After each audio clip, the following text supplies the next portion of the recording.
Nobody can stop this flow. Hallelujah. Hallelujah. దేవుని సమాధానం ఎవరికి కావలిగా ఉంటుంది? హృదయంలో. ఆ హృదయములో ఎవరికి తెలియని తలంపులకు, హృదయములకు తలంపులకు కావలిగా ఉంటుంది దేవుని సమాధానం. నిజానికి ఈ లెవెల్ మనమందరం అనుభవించాలండి.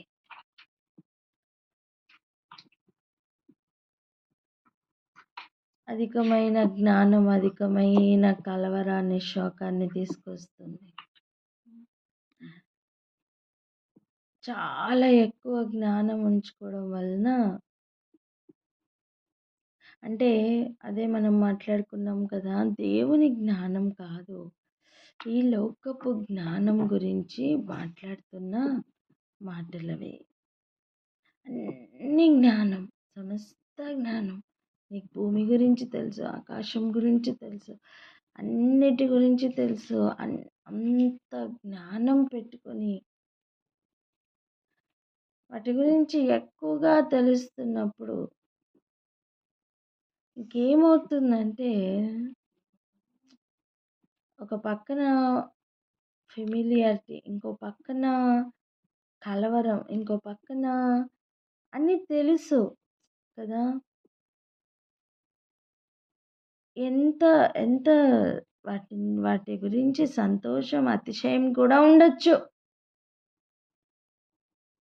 అధికమైన జ్ఞానం వలన పొందే ఏదైనా సరే, అది పాజిటివ్ అయినా నెగిటివ్ అయినా, ఏ ఎక్స్ప్రెషన్ అయినా, వాటిని మించిన దేవుని సమాధానం తలంపులకు కావలి ఉంటుంది. హల్లెలూయా. నాశనంకు ముందుగా నడుస్తున్న గర్వం కూడా, గర్వపు ఛాయలు కూడా అక్కడ రాకుండా హృదయంలో తలంపులకు కావలిగా ఉంటుంది. హల్లెలూయా. అధికమైన జ్ఞానంతో నిండుకొని జ్ఞానం లేని వారిని చూచి హీనంగా చూస్తున్న ఒక స్థాయి ఉంటుందే, తలంపుల్లో కూడా అటువంటి ఆలోచనలు, అటువంటి చేదైన వేర్లు పుట్టకుండా నీ తలంపుల్లో దేవుని సమాధానం కావలిగా ఉంటుంది. ఏదైనా విషయం గురించి చెప్తున్నప్పుడు, వింటున్నప్పుడు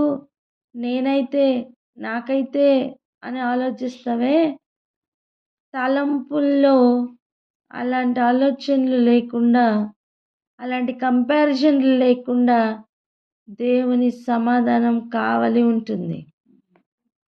ఎంతమందికి అర్థమవుతుంది?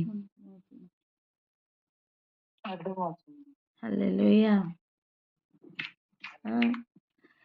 నాకు తెలీదా, నాకు తెలుసు అని తలంపుల్లో చేస్తున్న ప్రతి ఆలోచన, తలంపుల్లో ఇదిగో మనల్ని ఓవర్టేక్ చేస్తున్న సమయం, దేవుని సమాధానం ఆ తలంపుల్ని బ్రేక్ చేస్తూ కావలిగా ఉంటుంది.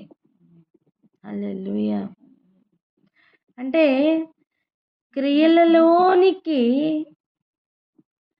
క్రియలలోనికి దోషం ఎంటర్ అవ్వకుండా, ఆదిలోనే దోషంకు సంబంధించిన వేరు పుట్టకుండా తలంపుల్లోనే ఆయన సమాధానం కావలిగా ఉంటుంది. ఎంత శ్రేష్టమైన ఆశీర్వాదం తెలుసా? ఆయన సమాధానం మీకు తోడుగా ఉండునుగాక, ఆయన సమాధానం మీకు కావలిగా ఉండునుగాక అని ఇస్తున్న ఆశీర్వాదం ఎంత శ్రేష్టమైనదంటే,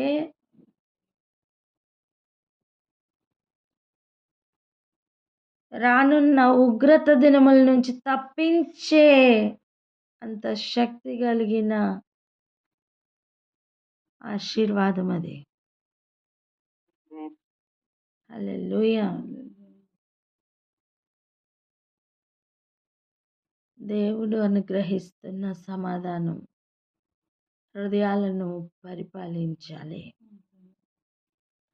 తలంపులను ఓవర్టేక్ చేయాలి.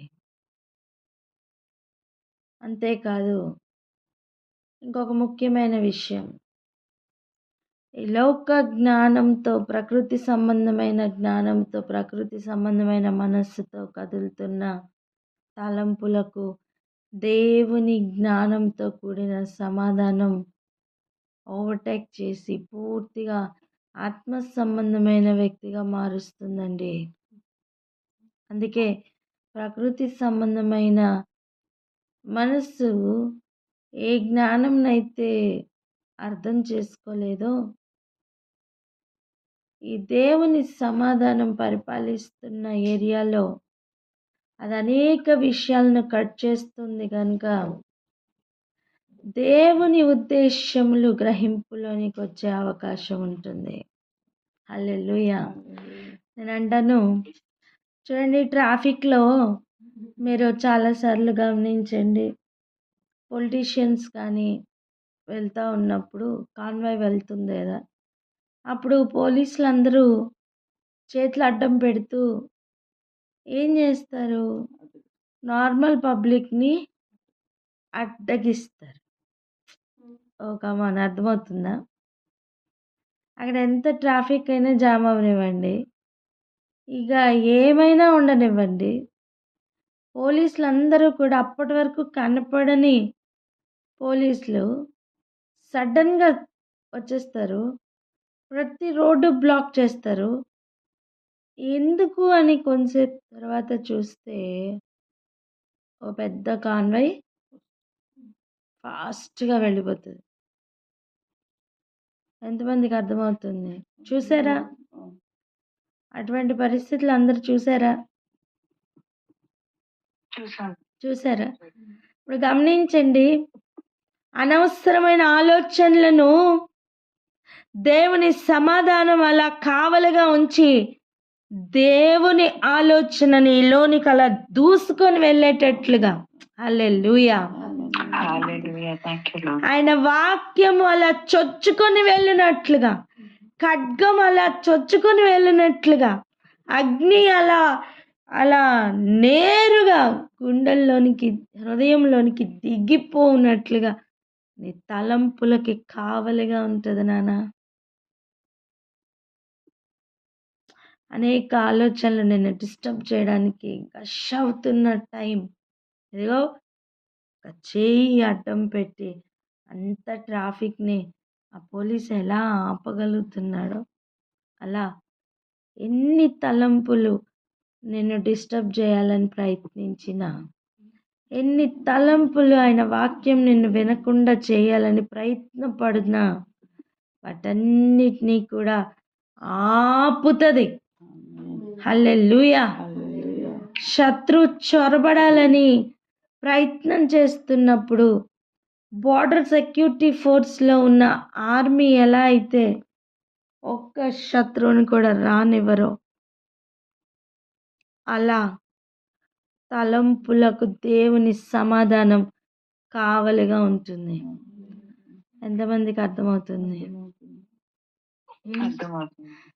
సాతాను నన్ను శోధించేస్తున్నాడండి. నోను, నీ దరిదాపులకి కూడా సాతానిచ్చే సాక్ష్యం ఏముంటుంది తెలుసా? ఊరికనే నీతిమంతులుగా ఉన్నారా?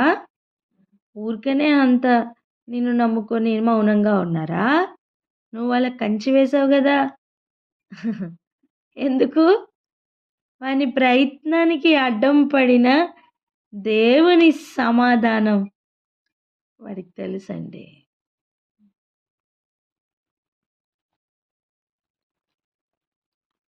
హల్లెలూయా. అనేకమైన విస్తారమైన ఆలోచనలతో, విస్తారమైన తలంపులతో ఇంతవరకు జామ్ అయిపోయిన ప్రతి మైండ్ ఈరోజు క్లియర్ అవును గాక. ప్రతి హృదయము ఈరోజు క్లియర్ అవును గాక. ఏ ఆలోచన తీసుకోవాలో అర్థం కాక కన్ఫ్యూజన్లో ఆగిపోయిన ప్రతి మనస్సుకు ఈ రోజు నుండి దేవుని చక్కటి ఆలోచన వెన్ను తట్టి సూటిగా హృదయంలోనికి చొచ్చుకొని వెళ్ళునుగాక. ఇది దేవుని తలంపని గ్రహింపు కలుగునుగాక. నువ్వెన్ని ప్రయత్నాలు చేయాలనుకున్నా అవన్నీ డోర్స్ అన్ని క్లోజ్ అవ్వడం మేలు. ఎందుకు? ఒక ఎగ్జాంపుల్ వినండి. మనం ఇక్కడ నుండి చెన్నై వెళ్ళాలని ప్రయాణం ప్రారంభించామనుకోండి. చెన్నై వెళ్ళే రూట్ ఒక్కటే ఓపెన్ ఉండి మిగిలిన ప్రతి డైవర్షన్ కానీ మిగిలిన ప్రతి ఇంకా ఏ దారైనా ఏదో ఒక కారణంతో క్లోజ్ అయిపోయి నీకు వెళ్ళడానికి అవకాశం లేకుండా ఈ ఒక్క మార్గమే ఓపెన్ ఉంటే అంటే నీకు తెలీదు. మీకు అర్థమైందా? మీరు బయలుదేరేటప్పుడు గూగుల్ మ్యాప్ లేదు, ఏ గైడెన్స్ లేదు, వెళ్ళాలి. కానీ ఈ మార్గం ఒక్కటే ఓపెన్ ఉంది కాబట్టి ఓపెన్గా ఉన్న మార్గంలో వెళ్తున్నాం. మన ఆలోచన బట్టి మన బుద్ధిని బట్టి ఎటైనా వెళ్దామంటే ఆ రోడ్డు జామ్ అయిపోయి బ్లాక్ అయిపోయి ఉన్నాయి. సో వెళ్ళలేకుండా ఉన్నాం, ఇదే మార్గంలో వెళ్తున్నాం. ఎలా ఉంటుంది ఆ లెవెల్?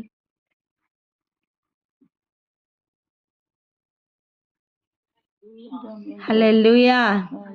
అంటే దుర్నీతి మార్గంలోకి అడుగులు పెట్టకుండా దేవుడే అడ్డగిస్తే ఎలా ఉంటది?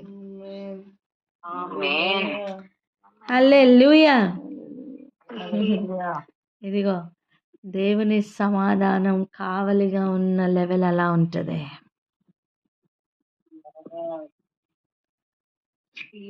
నువ్వు ఒక వ్యక్తి గురించి కొంచెమైనా నెగిటివ్గా ఆలోచన చేద్దామన్నా ఆ తలంపుల్లో కూడా ఆ ఆలోచన రాకుండా దేవుని సమాధానం అడ్డగిస్తుంది నాన్న. దేవునికి విరోధముగా పాపము చేయకుండా అడ్డగిస్తుంటే ఎంత బాగుంటది. హల్లెలూయా.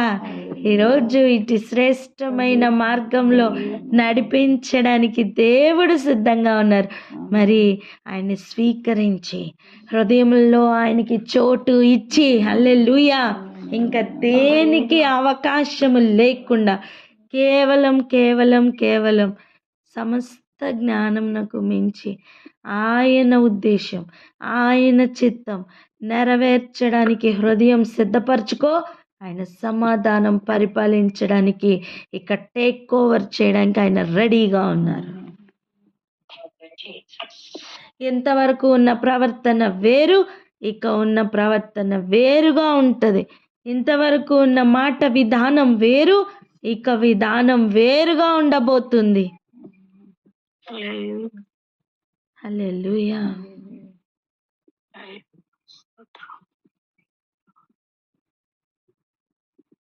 హల్లెలూయా. మచ్చ డాగు కడిగే లెవెల్ కాదండి ఇది. మచ్చ కూడా పడకుండా కావలి కాసే లెవెల్ ఇది. ఓ కమాన్, అర్థమైందా? మళ్ళీ రిపీట్ చేస్తున్నా.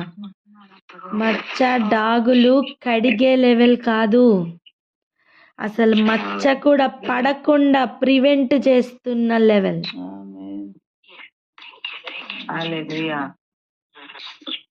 దోషం పరిహారం చేయడానికి కాదు ఈ లెవెల్, అసలు దోషము కూడా ఎంటర్ అవ్వకుండా ఆపుతున్న లెవెల్. డ్యామేజ్ అయిన తర్వాత కడిగే లెవెల్ కాదు ఇది, అసలు డ్యామేజే అవ్వకుండా కాపాడుతున్న లెవెల్. కమాన్, ఇలాంటి ఒక కావలి కొరకు ప్రార్థన చేద్దామా ఈరోజు? ఎంతమందికి ఆశగా ఉంది ఈరోజు క్లెయిమ్ చేయండి, నన్ను ఇలా కావలి కాయండి ప్రభా, నా తరములు ఇలా కావలి కాయండి ప్రభా, మా తరముల వెంబడి తరములు ఇదిగో ప్రభా మీ సమాధానం అలా వ్యాపించునుగాక అని ప్రార్థన చేద్దాం. ఇదిగో మనకు 70% మనం అది అనుభవిస్తున్నాం అనుకోండి, మన పిల్లలు 140% అనుభవించాలి. మీకు అర్థమైందా?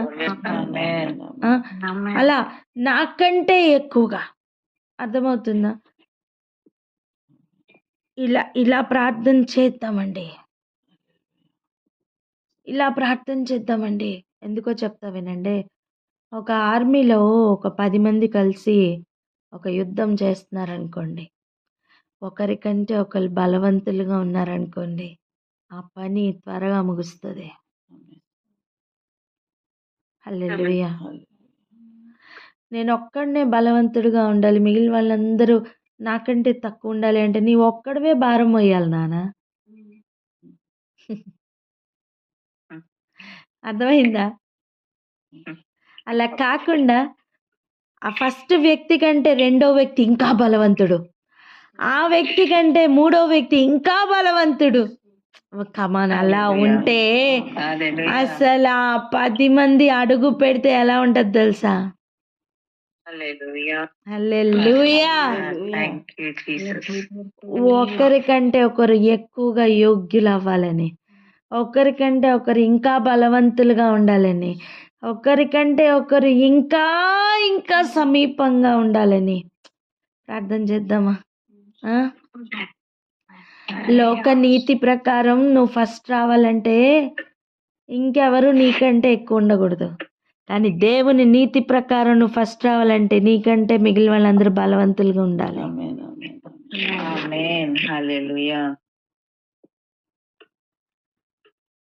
హల్లెలూయా. ఎందుకండి యేసయ్య అంటారు, మీరు నాకంటే ఇంకా ఎక్కువ కార్యాలు చేస్తారని. యేసయ్య ఎందుకండి చెప్పాలి? నేనే, నాకంటే ఇంకెవ్వరు ఇటువంటి కార్యాలు చేయలేరు అని చెప్పలేదు. నాకంటే ఎక్కువ కార్యాలు చేస్తారు. ఆ యాటిట్యూడ్ చూసారా? నువ్వు ఎప్పుడైతే ఎదుటి వ్యక్తిని హెచ్చిస్తావో, నువ్వు తగ్గించుకుంటావో, దేవుడు నిన్ను హెచ్చిస్తాడు. నువ్వు ఎప్పుడైతే ఇంకా అనేకులు ముందుకు వెళ్ళాలని నువ్వు దారిస్తావో, నీ మార్గం దేవుడు సరళపరుస్తారు. ఇది లోకపు నీతిని మించిన జ్ఞానం, ఇది లోకపు మనుగడకు మించిన జ్ఞానం, ఇది లోకపు నడకలకు మించిన నడక, ఇది ప్రకృతి సంబంధికి అర్థం కాని నడక.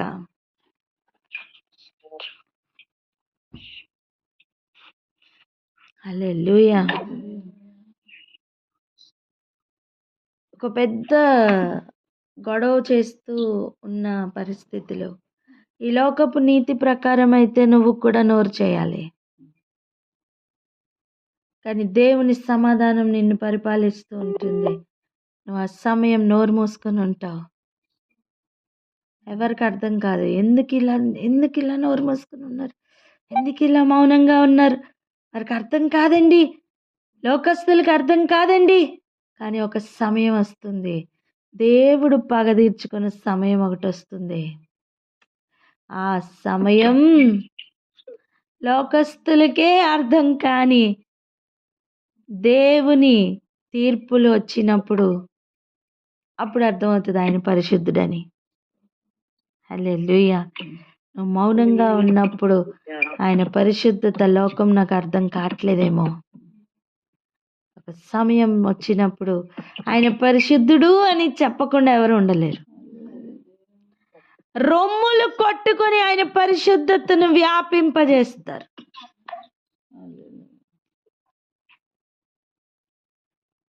ఇవన్నీ జరగాలి అంటే నీ హృదయం ఆయనకి ఇస్తావా? మరి నాకు చాలా ఉన్నాయి, నేను చాలా మాట్లాడాలి, చాలా చెప్పాలి. అవును, ఒక కార్యం చెయ్యి. ఏం చేయాలి? రండి చదువుకుందాం. ఫిలిప్పీయులకి రాసిన పత్రిక 4వ అధ్యాయం 5, 6 వచనాలు చదువుదాం. 5, 6. ఫిలిప్పీలకు రాసిన పత్రిక 4వ అధ్యాయం 5, 6 వచనములు. మీ సహనమును సకల జనులకు తెలియబడనీయుడి, ప్రభువు సమీపముగా ఉన్నాడు. దీనిని గూర్చి చింతపడకుడి, కానీ ప్రతి విషయములోనూ ప్రార్థన విజ్ఞాపనముల చేత కృతజ్ఞతాపూర్వకముగా మీ విన్నపములు దేవునికి తెలియచేయుడి. హల్లెలూయా. కొంతమంది అంటారు, దేవునితో నేను పోట్లాడతానండి, దేవునితో నేను పోరాడతానండి. వాక్యం అలా చెప్పట్లేదండి.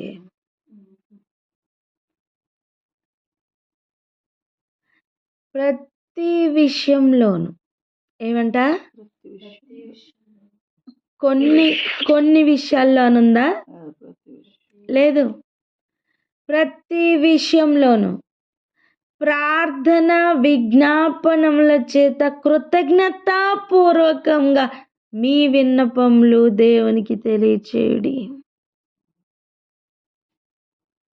ఎందుకంటే వర్తమాన భూత భవిష్యత్ కాలాల్లో ఉండు దేవుడు, సమస్తము ఆయనే అయ్యున్నవాడు.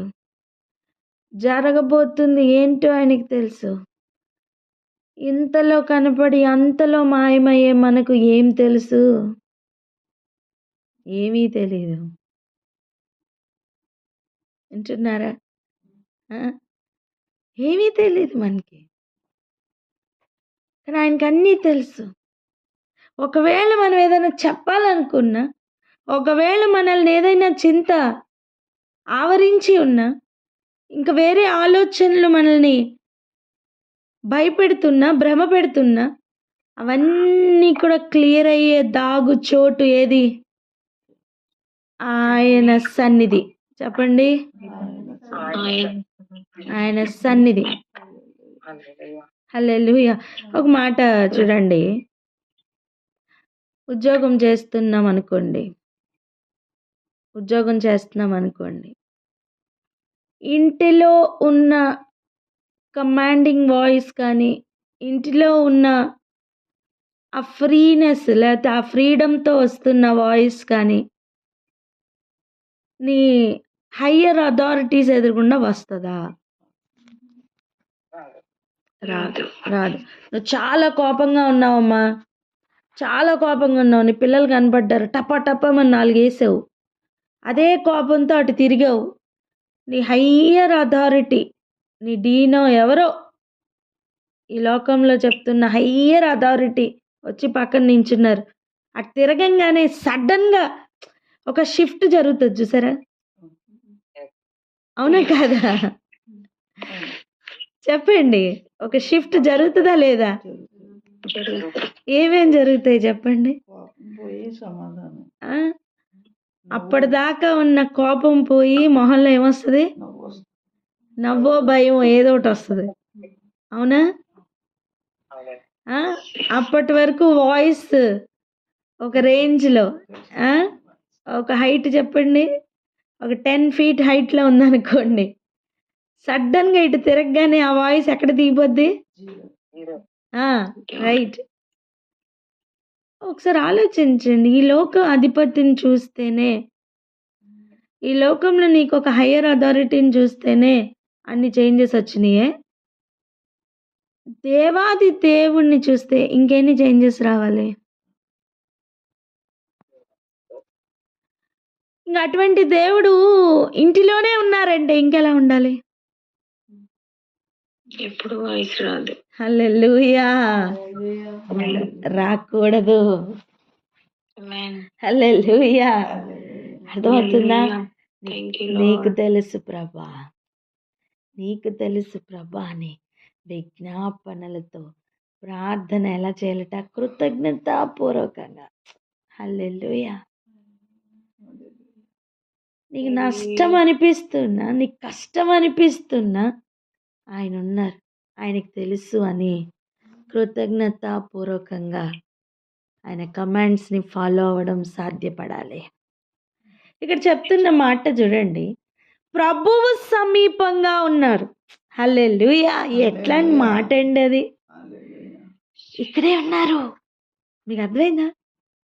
మన హయ్యర్ అథారిటీ ఇక్కడే ఉన్నప్పుడు మన ప్రవర్తన ఎంత జాగ్రత్తగా చూసుకుంటాం. ఎవరైనా పక్కన గోల చేస్తుంటే పక్క వాళ్ళకి ఏం చెప్తాం? చెప్తావా లేదా? ఈరోజు నీ హృదయానికి నువ్వు చెప్పాలి, ప్రభు సమీపంగా ఉన్నారు సుమి. ఆమేన్.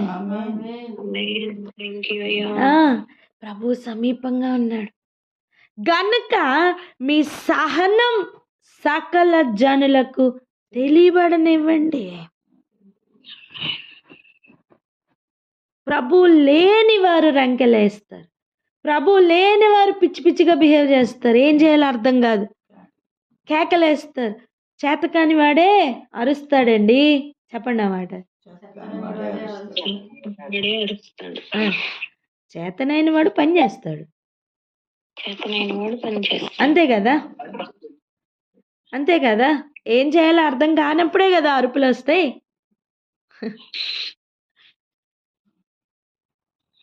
నీ సహనం ఖచ్చితంగా సకల జనులకు తెలుస్తుంది.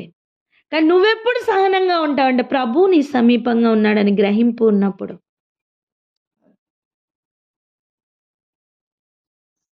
మనం చూడండి, పెద్దవాళ్ళు డాడీ కానీ తాతయ్య కానీ పడుకున్నప్పుడు మనం ఇంట్లో వాళ్ళతో ఏం చెప్తాం?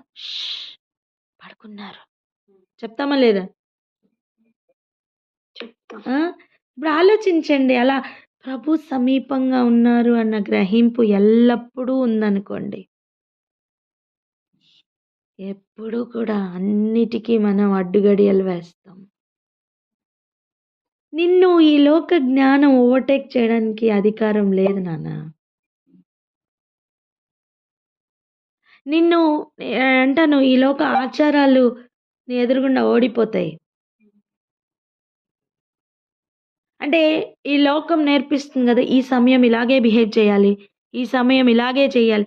సీరియల్స్ టీవీలు చేస్తున్న పెద్ద డ్యామేజ్ ఏంటో తెలుసా? ఈ పరిస్థితుల్లో ఇలా బిహేవ్ చేయాలని చూపిస్తాయండి. ఎగ్జాక్ట్గా ఆ సిచ్యువేషన్స్ రాగానే మనం కూడా అలాగే బిహేవ్ చేయడానికి ప్రయత్నం చేస్తాం. మీకు అర్థమైందా? ఒక అత్త ఒక కోడలు సమాధానంగా ఉండడం చూపించరు వాళ్ళు. సో మనం ఎలా బిహేవ్ చేయడానికి ట్రై చేస్తాం? సేమ్ అదే కన్నింగ్నెస్ చూపించడానికి ప్రయత్నం చేస్తాం. నేను అగ్రపీఠం అని చూపించుకుంటాం. లేదు, దేవుని జ్ఞానం అది నేర్పించట్లేదు. ఇవన్నీ కూడా అడ్డగిస్తున్న అనవసరమైన ఆలోచనలు. వాటిని దాటి బయటికి వద్దాం. హల్లెలూయా. ఒక మాట చూడండి, దేనిని గురించి చింతపడకడి. అసలు ఈ మాట ఎంత స్ట్రాంగ్ మాట అంటే హృదయాల్లో ఈరోజు రాసుకోవాలండి, చెక్కుకోవాలి. దేని గురించి చింత వద్దు అంటే ఏంటి తెలుసా? చింతకే చింత పుట్టాలి. చెప్పండి అన్నమాట. ఎలా అంటే ఏంటి, నేను ఇంత చింత ఇవ్వడానికి ప్రయత్నం చేస్తున్నా, వీళ్ళకి ఏంటి చింత రావట్లేదు. యోబు దగ్గరికి వెళ్ళి ప్రతి ప్రాబ్లం ఫేస్ చేసింది కదా, అలా. హల్లెలూయా. ప్రాబ్లంకే ప్రాబ్లం అనిపించాలండి. నీ మధ్యలో ప్రాబ్లం కాజ్ చేయడానికి వచ్చిన వాడు సమాధానం పట్టుకుని వెళ్ళాలి. నిన్ను డిస్టర్బ్ చేయాలని బయలుదేరి వచ్చిన వాడు డిస్టర్బ్ అయిపోయి సమాధానంతో వెళ్ళాలి. కమాన్, అర్థమవుతుందా? హల్లెలూయా. ఒక చక్కటి సిచ్యువేషన్ ఉందండి మీ చుట్టూ, ఆ వాతావరణాన్ని డిస్టర్బ్ చేయడానికి వచ్చిన వ్యక్తులు అసైన్మెంట్ తీసుకునే వస్తారు. వాళ్ళే డిస్టర్బ్ అయిపోయి మీ దగ్గర ఉన్న సమాధానం పట్టుకొని వాళ్ళు అక్కడికి వెళ్ళాలి. ఈ సెగ ఎక్కడ తగలాలి తెలుసా? అసైన్మెంట్ ఇచ్చిన వాడికి తగలాలి. హల్లెలూయా. నువ్వు చింత పడను అని ఈరోజు తీర్మానం తీసుకో. హల్లెలూయా. ఏదైనా జరగని ప్రభు సమీపంగా ఉన్నాడు సుమా.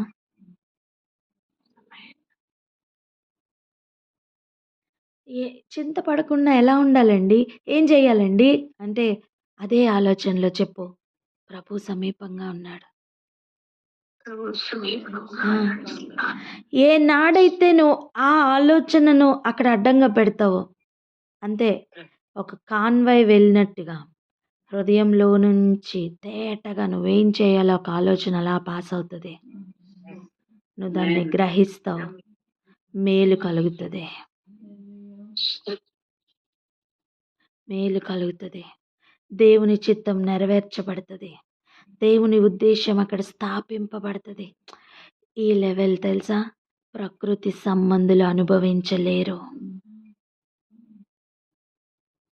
ఆత్మ సంబంధులుగా కదిలి ఇటువంటి ఆలోచనను, ఇటువంటి సమాధానంను అనుభవించి చూడు. నిన్ను కలవరపెట్టాలని ప్రయత్నపడిన ప్రతి దెయ్యపు ఆలోచనలు నీ నుంచి పారిపోతాయి. నిజం చెప్తున్నాను. ఒక విడుదల. నేను చూస్తున్నదే మీకు చెప్తున్నాను. ఒక విడుదల చూస్తున్నాను. ఒక విడుదల అండి. ఒక విడుదల. ఇప్పటి వరకు ఏం చేయాలో అర్థం కాకుండా రంకెలేసిన కొంతమందిని చూస్తున్నాను నేను. జుట్టులు విరబోసుకొని అసలు మూర్ఖంగా ఒక మూర్ఖత అగుపరిచిన ప్రతి స్వభావం ఈరోజు ఈ దేవుని సమాధానం పరిపాలిస్తున్న ఏరియాలో అవన్నీ కూడా వెళ్ళిపోతున్నట్టుగా చూస్తున్నా. ఎట్లా అంటే కమాన్ అంటే అది మనకే నేనెందుకు ఇలా చేస్తున్నాను నాకే తెలీదు అనే ఒక పరిస్థితులు ఉన్నాయి చూసారా? అవన్నీ వెళ్ళిపోతాయి. నేనింత మౌనంగా ఎలా ఉన్నానో నాకే తెలీదు అన్న పరిస్థితులు వస్తాయి. హల్లెలూయా! నేను దీన్ని ఎలా దాటానో నాకు తెలియట్లేదు అని ఇంకా ఆయన మీద రెస్పెక్ట్ పెరుగుతది. ఇంకా ఆయన్ని స్తుతించడం అధికమవుతది. ఓహ్! కమాన్ నేను ఆయన్ని స్తుతించకుండా ఉండలేను అనే ఒక స్థితికి వెళ్తావు. ఏ స్థితిలోనైనా ఆయన్ని స్తుతిస్తావు. నిన్ను డిస్టర్బ్ చేయాలనే పరిస్థితులు కూడా ఆయన్ని స్తుతించడం ప్రారంభిస్తాయి. హల్లెలూయా! ఇలా వాతావరణాన్ని పూర్తి కంట్రోల్‌లోనికి తీసుకొని మార్చే విధంగా ప్రతి ఒక్కరు సిద్ధమవుదుం గాక. ఆమేన్. ప్రార్థన చేసుకుందామా? ఈరోజు చేస్తున్న ప్రార్థన నమ్మి చేయండి. ప్రవర్తనలో మార్పు వచ్చిందని అనేక సాక్ష్యములు మీ గురించి మీరు మీ ఏరియాలో వింటారు. ప్రార్థన చేసుకుందాం అక్క. Hallelujah. Thank you, Jesus.